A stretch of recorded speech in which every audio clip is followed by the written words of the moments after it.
Trayway parenting questions. Oh, are they rocking in? We have a lot of them, okay? I'm not the only one. And the first one might be the best one. Oh, here we go. Trayway parenting questions, go. How do you get them to shut the fuck up and stop fighting? Well said. She must be a mom of 3. I do a lot of screaming in my house. I always tell them, I'm like that's the realest answer. No, I do a lot of screaming. A lot of times at the end of the day, I don't have a voice. My head is pounding. I'm popping Excedrins. I give them like 3 chances. The first is like when they wake up, they usually fight over like what spot of the couch they're gonna lay on to watch their morning movie. Swear to God. So they fight over that, and I always tell them, if you can't figure it out, you'll both sit on the floor. Whoa. That's the answer. If you can't figure it out. Then they fight over what movie we're going to watch. And I tell them, in this house, we agree on movies. So I'll go down the list. You both say me. Once you both say me to the same movie, that's what movie we get. I want Beauty and the Beast. I want zombies. Oh, well, you're going to have to pick and agree on one thing, because you can want Beauty and the Beast all you want until your sister wants it too. We're not watching it. I love this so much. I love everything this so much. Everything is fight to agree in my house. We always have to agree at the end. Like, you could go ahead and fight all you want, but you're not getting your movie just because you're yelling louder than your sister. How does she look so amazing every single day? I have 4 kids, God bless, and I look like I'm dying on the regular. I mean, this question blows my mind because it doesn't take much to like either throw on lashes or mascara and then like lipstick. It changes your whole, like, you don't have to do foundation and contour and highlighter. You don't have to do all that. A little mascara and lipstick, I've always said, goes a really long way.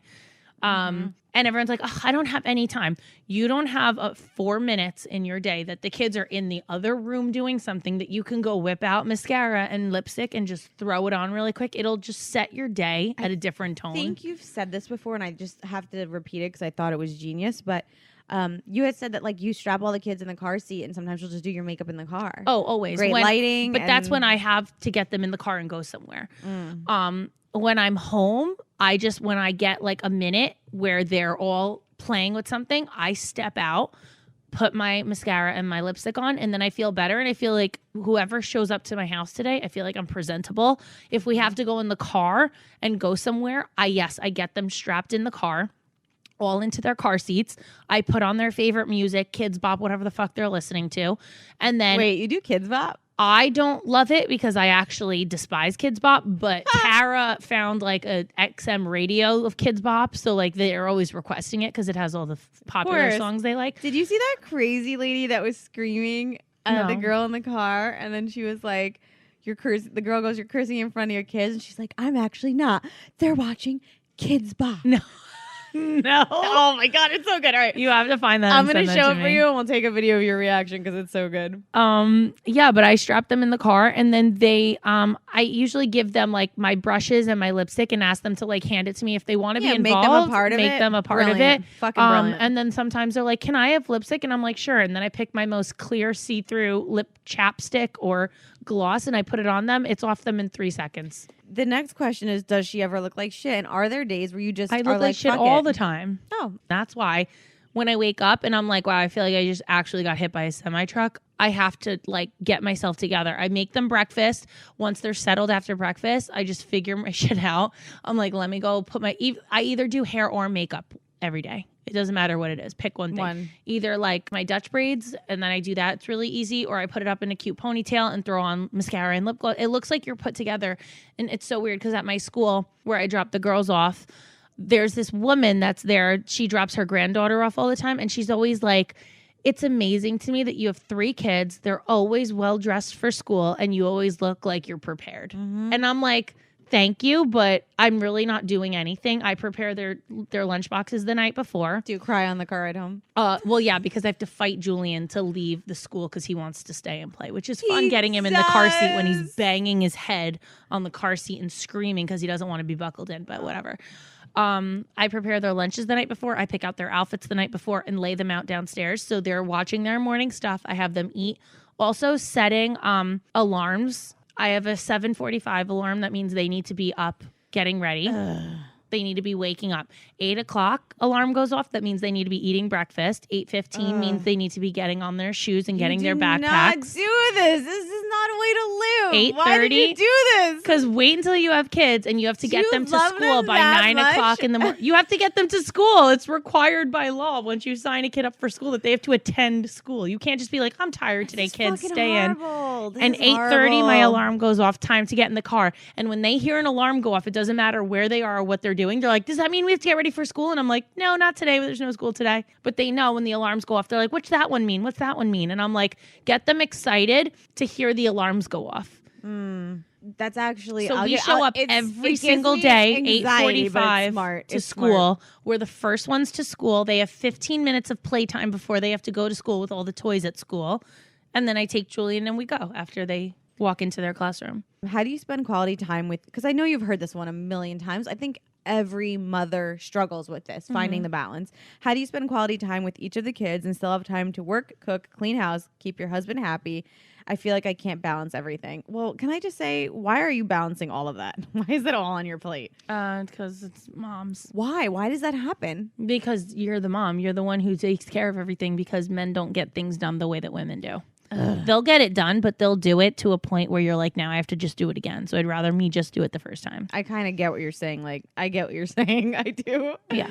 There's things in the house even where I'm just like, there's times that I've been like, Corey, while you're upstairs, can you grab a pair of underwear for Jaden? And he'll come down with Skylar's size. And I'm like, now I have to go up and do it myself because you couldn't just look at the size and be like, that's not Jaden's size. I can't tell you when I work weddings and I'm doing the bride and I'm getting ready with all the girls in the morning, how many women leave their kids for the first time ever with their husbands, and the husbands have one job. I left all the clothes out for you.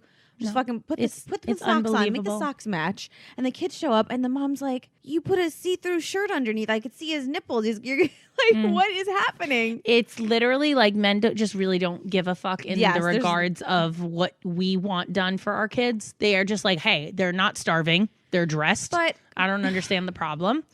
I think there's a lot of stay-at-home dads too, though. Yes. There's a lot of stay-at-home dads who are very isn't it important hands-on. To have a conversation with your husband if he's not helping out in any of those? Like, okay, maybe if you prefer to clean the house a certain way, the least he could do is take out the fucking trash. Yeah, I mean, I feel like that should have been, like, when you guys get married, that should have been an understanding back then. And then it just amplifies more with kids. Like, Corey always puts the girls to bed, and I put Julian to bed. So we have a system. You're sharing the responsibility of bedtime. Yeah. Yeah. And then there's sometimes where they're like, can you sleep with me, mommy? And then he'll put Julian to bed and kind of dreads it the whole time because Julian's harder to get down than the girls. But he does it and that's it. And then he knows once we're done with that, then we can move on and that's it. So, but what was her question? Because I feel like we didn't even answer it. What was it? How do you do how do you balance everything? The cleaning, the kids, the keeping your husband happy. First of all, I don't clean anything in my house until the end of the day. I do not chase them around cleaning shit up all day. I don't care who's coming and going into my house. Come into my house and realize this is the playroom. And it's going to look like a playroom because they're throwing shit around and playing. I'm not going to chase them around to like put all the blocks away every time. Interesting. I do it at the end of the night when they're ready to go to bed. They clean up their stuff. It's not cleaned the way I want it cleaned. So then after fed, dinner, and in bed, I come down. Corey and I organize the playroom for the next morning, relax, watch shows, that whole thing. Cooking, I always put the girls watching a movie on my playroom is extended off my kitchen, so I'm able to watch them the whole time. So I put a good movie on for them. And also these fucking assholes who are like, how much screen time do you give your kids? My TV is on from the moment we wake up until the moment they go to bed. They have access to the TV. They have learned so many things that I would never even think to teach them from TV.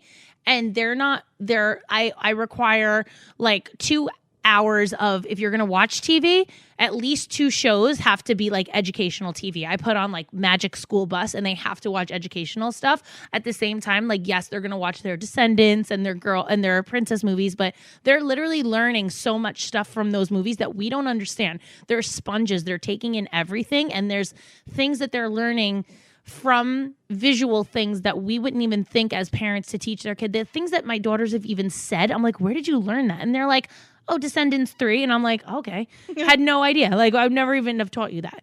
And it's because I don't limit screen time for them. At some point, they don't even want to watch movies. They want to play. But the movies are always on in the background because their brains are always taking that in. Whether they're watching it or not, they are subconsciously learning from it.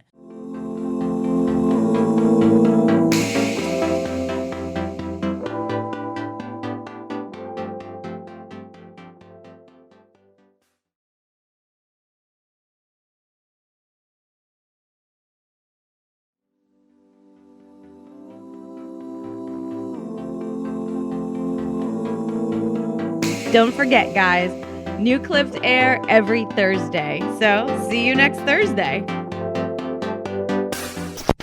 Hosted on dimlywit.com. Even though we are not your best examples, We're the best you've got. so cheers, bitches. Cheers. Make sure you subscribe to our channel for updates. And if you like this clip, share it with a friend.